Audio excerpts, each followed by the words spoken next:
Good evening to one and all. My name is Saurabh, and I'm your host for the PGC Weekly Podcast session today. I would like to start the podcast series by paying my respects to the Bidjigal and Gadigal peoples, the traditional custodians of the lands where each of our UNSW campuses are located, and all the Aboriginal and Torres Strait Islanders, elders past, present, and emerging, and their communities who have shared and practiced their teachings over thousands of years. We recognize the Aboriginal and Torres Strait Islander peoples' ongoing leadership and contributions, including to business, education, and industry. Today, we have got Professor Tracy Wilcox as our guest speaker. As an academic director of the postgraduate programs at UNSW Business School, she is responsible for the strategic leadership, development, and management of postgraduate coursework programs at the UNSW Business School. She has also been highly facilitating outstanding learning experiences and outcomes for students, developing an environment that promotes continuous improvement in educational performance and ensuring that UNSW business programs are recognized by students and employers as leaders. Professor Tracy is a passionate educator, educational leader, and researcher with a particular interest in responsible management education, ethics, and sustainability. Her research explores business ethics, education, organization theory, and HRM ethics. Also, let me just remind you that this podcast is not just about Professor Tracy and myself, but it is for everyone who is listening to us through Zoom or Facebook Live or watching us on YouTube later on. We would be happy to raise any questions which come throughout the session and even after the session is over. Now, looking at the topic of discussion for today, that is responsible business. Firstly, we might need to answer this very important question of what a responsible business might look like. Now, more than ever, there is a growing importance for companies to ramp up their focus on social responsibility. And social responsibility, in simple terms, means a business obligation to pursue achievable and good long-term goals for its people and the world at large. Socially responsible business leaders will most likely stay committed to their vision and to the fact that there is no other way to operate. And they will not compromise the values and principles on which the business was founded. So my first question is now on this fact, which lays the foundation for our discussion today, Professor Tracy, is how can businesses contribute to the greater good, thus making a difference in the society and environment?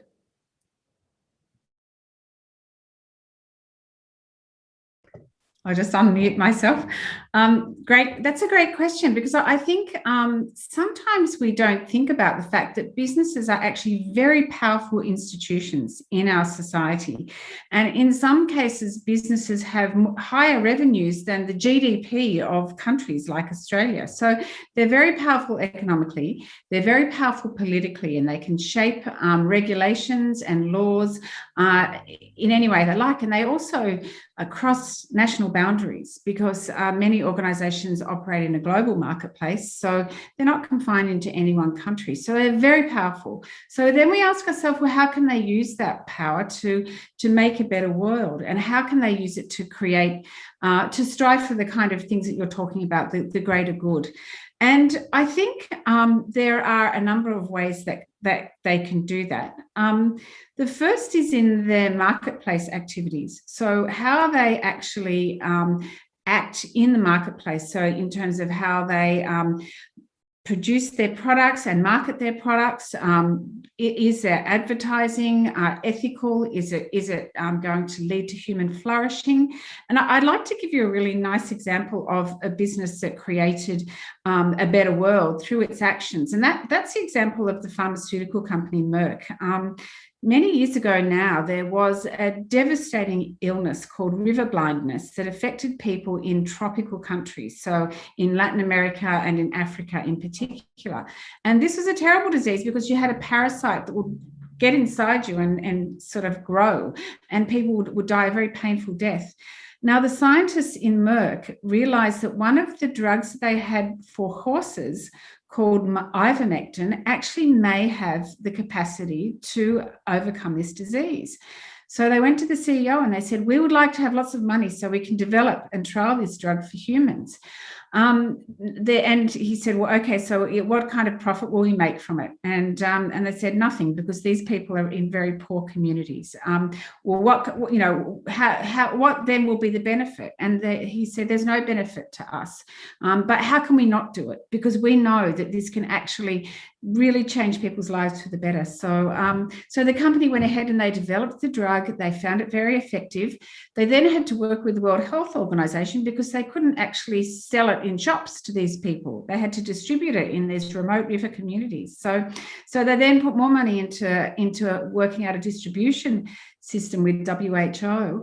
And as a result, they cured this disease. And if any of you ever go to Geneva, you can look outside the World Health Organization and you'll see a statue commemorating this work. So Merck's response was, how can we not do this? We know that we can benefit society and create a greater good. And I think that's a really lovely example. Other examples of businesses creating a better world are, if you look, and you can find these on the internet, but they're called benefit corporations, or B Corps.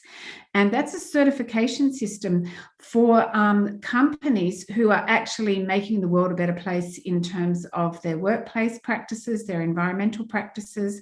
And you can actually see a whole bunch of organizations that have been certified that way. So I think how they work in the marketplace is important.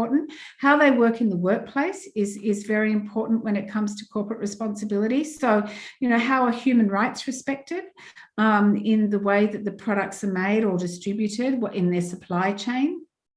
How a company works in the community, and it's more than just donating money to a local charity. It's about actually thinking about the impact you have on the community and how you can partner with community members. And then finally, it's how you impact in the environment. So what are you doing to help make a better world through your environmental actions? So I think in all of those areas, businesses can contribute to a better world. And it's really up to us to continue to encourage them to do that. I think it is very fantastic, the examples that you shared, Professor Tracy, related to Merck, and also the fact that you shared that it's very important for the businesses to not only think about themselves, but also try to create a value which benefits the society and the environment in large. Now, talking about another aspect here, which is related to the corporate social responsibility, which seems to be the new hot term in the market these days. So the competition in the business world of today is quite stiff, and it can be quite challenging for a company to set itself apart in the eyes of customers and investors. However, businesses that take social responsibility seriously can actually win consumers, as well as they can develop a platform to the market and earn their audience attention. But can CSR really improve customers' perception? That's the very important question. That can CSR actually lead to some sort of affection towards your brand, or some sort of attraction towards your brand? What do you think on this, Professor Tracy? Look, I think that's a great question. And I think many organizations and many companies are actively promoting their corporate responsibility actions, their responsible practices, not just in the social sphere, but also in the environmental sphere. So you see that many companies have sustainability reports, or they have corporate responsibility reports, where they're actually proudly showing the steps that they've taken in those fields, in the workplace, the marketplace, the community, the environment, and showing the differences that they make. And there has been, it's interesting, there's been some research that's shown that consumers are prepared to pay more for a product that has been made responsibly, or a service that's been made responsibly. So, and And there's been some research that by Nielsen that show exactly how much more they will pay. And many customers are happy to pay more. So there's that kind of, as we get a more educated consumer group, we do get these consumers that are actually willing to pay more. But there's also the impact on the reputation and the brand of a positive, responsible practice, and a business that practices responsibly. And I mean, you can think about organizations that have suffered terrible impacts on their reputation and their brand as a result of their actions. So in Australia, for example, not so long ago, mining company Rio Tinto blew up a very, very important, archaeologically important cave site that showed that Aboriginal Australians had been in Australia for thousands and thousands of years. And these were so important to the world to have these. Now, the reputation of that company plummeted. They were under immense pressure from institutional investors to change their practices, and the CEO ended up losing their job.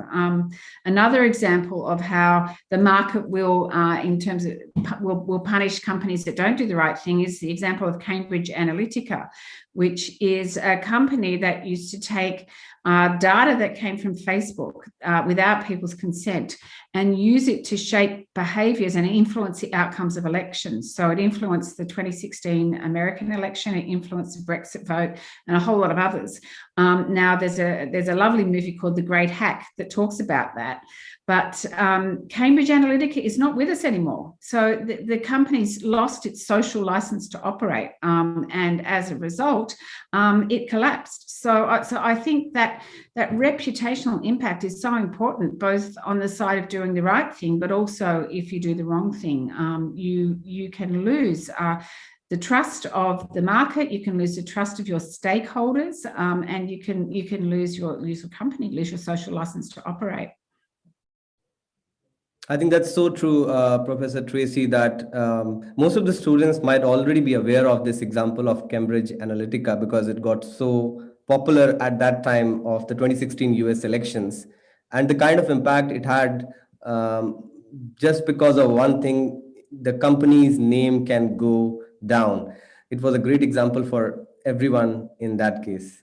But research also shows that employees of businesses that prioritize CSR or corporate social responsibility are generally happier and more fulfilled.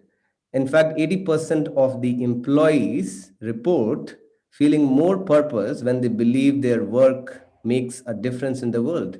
And that simple sense of purpose is, I guess, essential to employee loyalty and dedication. And when personally fulfilled, people are less vulnerable to fatigue and stress as well. So they are also more likely to stay with the company. What do you think on this, Professor Tracy? Yeah, I think that's a really good point. I mean, we think about consumers as a group of stakeholders, but let's not forget that employees are vital stakeholders to any organisation. And there's lots of research that show that not just a positive impact of responsible practices on employee well-being, but also on their engagement. So employee engagement and what we call organisational citizenship behaviours, which are a willingness to go the extra mile, a willingness to help your colleagues, engaged employees are far more likely to be innovative and solve problems. And so it becomes, in your race for great employees to attract and retain good employees, it becomes a really important part of how you work. So not just in the way you treat employees, but also the way that you act in those other spheres. Corporate responsibility has so much of an impact on positive employee outcomes. So I think it's great that you raise that point.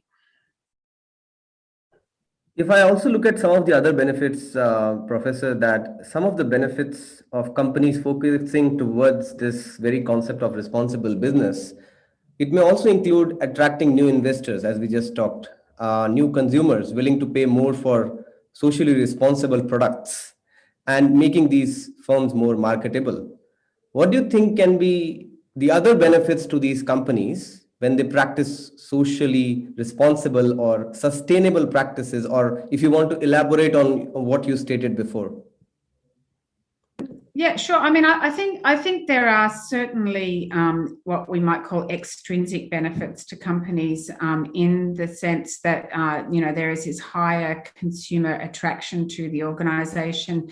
There is a better relationships with your employees and higher levels of employee engagement.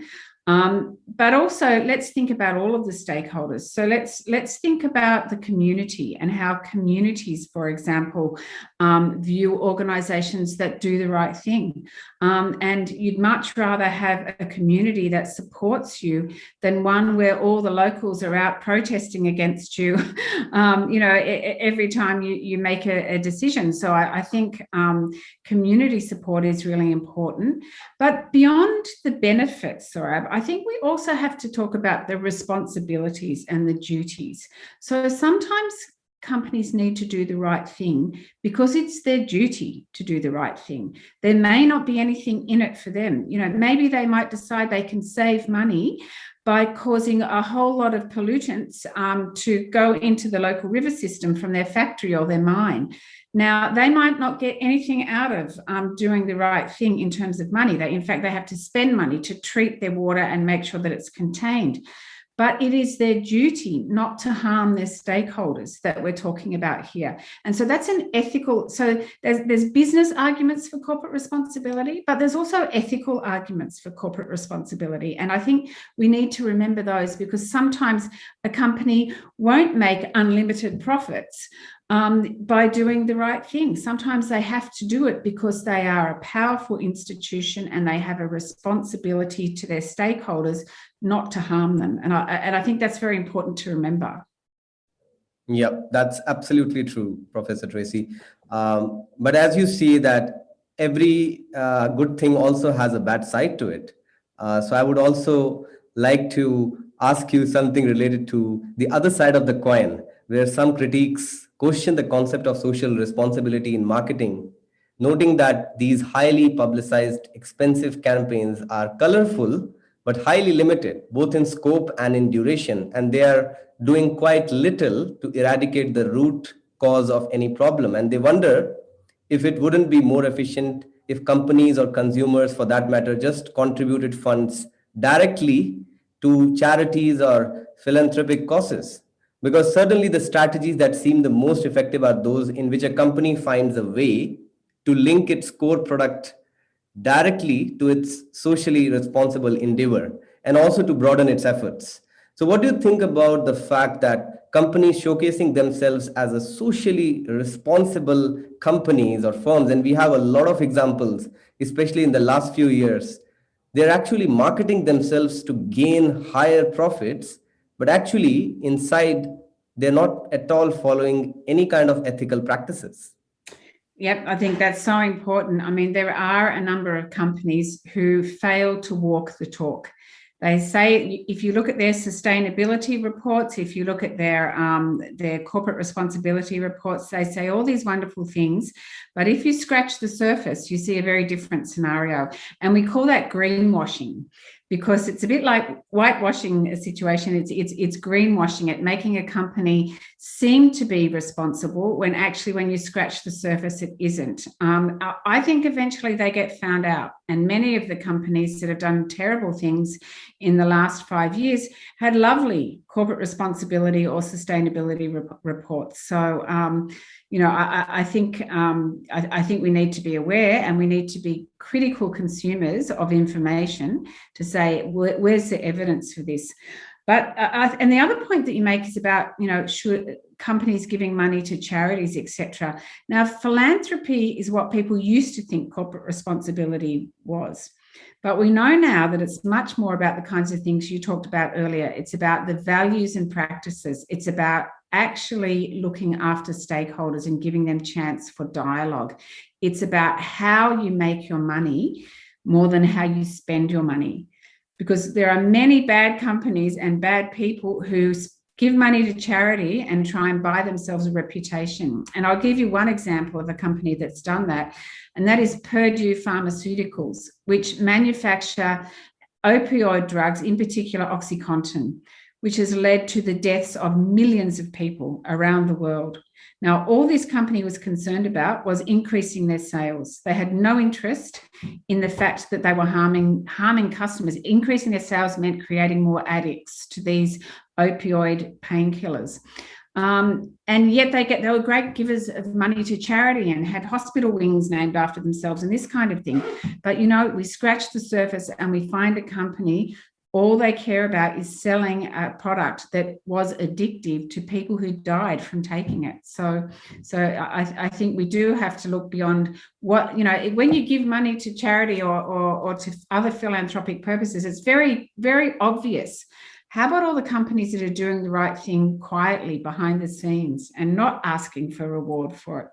And one other thing I'd like to say, and this is also scratching the surface and walking the talk, question I always ask of a company is, do they pay their fair share of tax? Because if they don't pay their fair share of tax, they are not a responsible company. Okay, it might be fantastic what the money they give to charity. It might be fantastic, the great, things that they have for their employees. But if they don't pay their fair share of tax, then they are using the things that governments provide them, the hospitals, the roads, the railway systems, the court systems. They're using all of these things without paying their fair share. They're using the education systems of that country by getting educated employees. So this is another type of scratching the surface that we really should be looking at. That's quite true. I'm just looking at another important question, because I feel from a student's perspective, if I want to join any company or if I want to start a business, how to make sure that it is following or it is a responsible business. Most of the students who are listening to this podcast might also want to work in companies which are socially responsible, or they might want to start their own business following such practices in the near future, where they equally care about society and environment. So do you have any kind of advice or tips for the UNSW student community who is listening to us on Facebook Live at the moment in general, as to how can they decide? Because in business school, we study both finance subjects and sustainability subjects, right? In one of the subjects, we are taught how can we increase the profitability of our company, and the others in which we are taught how can we make sure that our business is ethical. How can we have this trade-off between both these things? No, look, I think that's a great question. And I think you're right. Many students nowadays are far more interested in making a positive difference, in working for a values-based organisation, working for an organisation that has a clear sense of purpose. And, most organisations, their purpose is not making money. They need to make money to survive. But that would be like saying our purpose is breathing. We need to breathe to survive, but it shouldn't be our reason for living. And if you look at the great companies, they have a really strong sense of their organizational purpose. So, you might want to look at a company like Patagonia, which makes outdoor wear, or, in Australia, Taronga Zoo have a very strong sense of their purpose. And so people really care about that sort of thing. And as I said earlier, it attracts good employees. So I think the first thing for students to do when you're thinking about your career is think about what your purpose is. What are your values? What are the things that you think are important?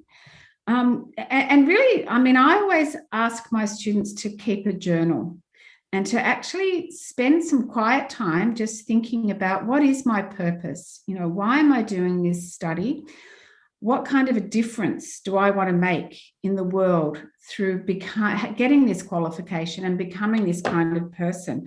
I think, those kinds of questions are really important. And also questions around how you act. How does what I act fit in with the kind of purpose that I have, fit in with the values? Am I showing virtues of things like integrity and trustworthiness and compassion? How am I actually showing that I am that type of person through my actions? And just reflecting on this, because often we don't take time to reflect. We're given this steady diet of social media and images and information. But it's really important, I think, Saurabh, to just take some time to write down in your journal, what kind of difference do I want to make? What kind of person am I becoming? And how does this fit in with my overall purpose? And I think if you do that, you'll be so fulfilled in your career journey. But this is always a dicey question. Like, even if you have answered it, I'm sure that a lot of students, and in fact myself, we're still thinking as to how to solve this dilemma in our mind, because whenever you graduate, you are always looking for a company. Obviously, now we are looking at socially responsible companies as well, but we look for companies, which can pay us better, or we look for ways through which we can earn more. But how are we going to make sure that we are also keeping the ethical side on? Yeah. Is a very tough question to retain. What do you think on that? Look, I think everybody has different values that they bring to their careers. And for some people, earning lots of money is the most important value. I would really encourage all of you to jump online and to do a values survey, so a career values survey. There's lots of free online where you can actually get a chance to think about what your values are and what's important to you. If your value is earning heaps of money, that's, I'm not going to question it and tell you to have different values, but I think actually spending the time to think about your values and what's important to you is the most important thing. And it may well be that you, if you've got the chance between the choice between working for an unethical company that pays a fortune and a more ethical company that may pay less, you'll make that choice based on your values. But everybody has their own values. I think it's the reflecting on your values that counts. And I don't think it needs to be an either or question.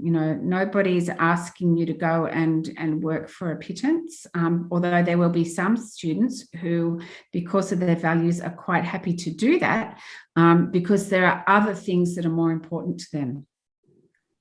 That's absolutely true, Professor Tracy.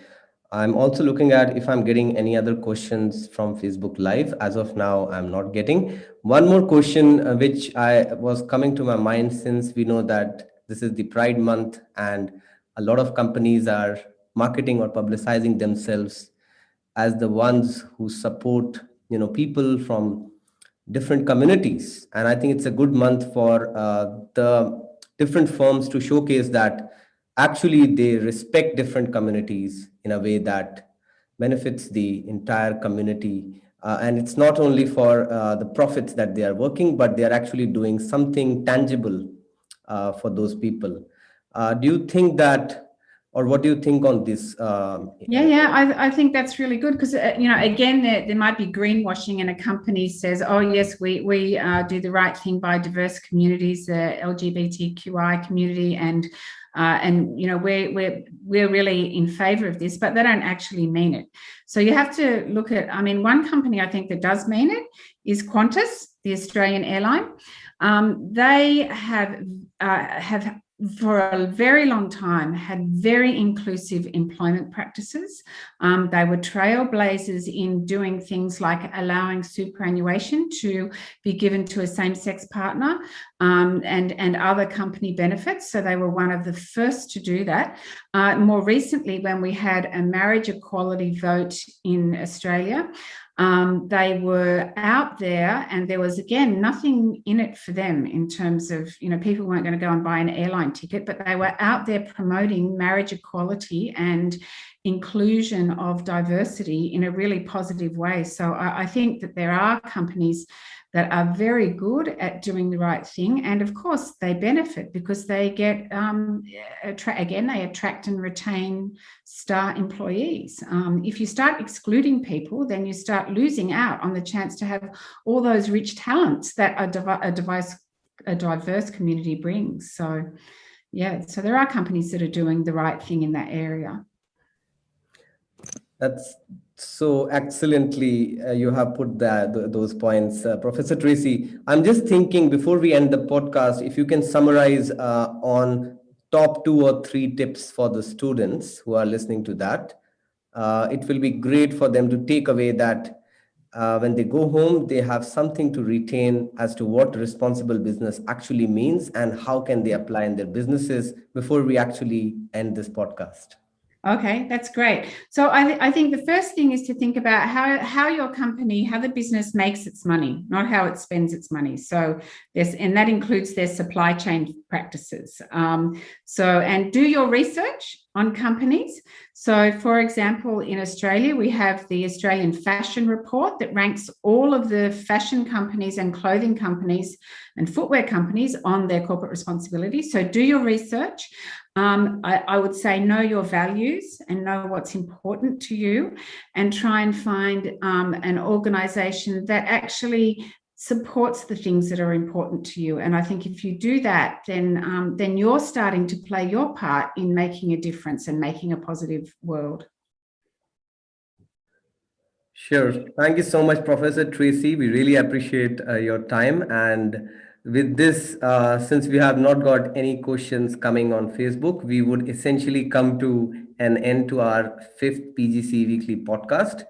And we would like to thank Professor Tracy Wilcox was taken a valuable time today to join us for this podcast session, and everyone who joined us today through Zoom or Facebook Live or listening to the recorded version of the same on YouTube later on. We hope to see you at the same time. The next week, we have got a very interesting topic with a new speaker. And for the first time, you might see a different host moderating this show. So there is a surprise host next week and a very interesting topic. I hope that you don't miss that. But till then, it's goodbye from my side, and have a good night, everyone. Bye, everyone. And I've really enjoyed being here. Thank you, Saurabh. Thank you so much, Professor Tracy. Thank you.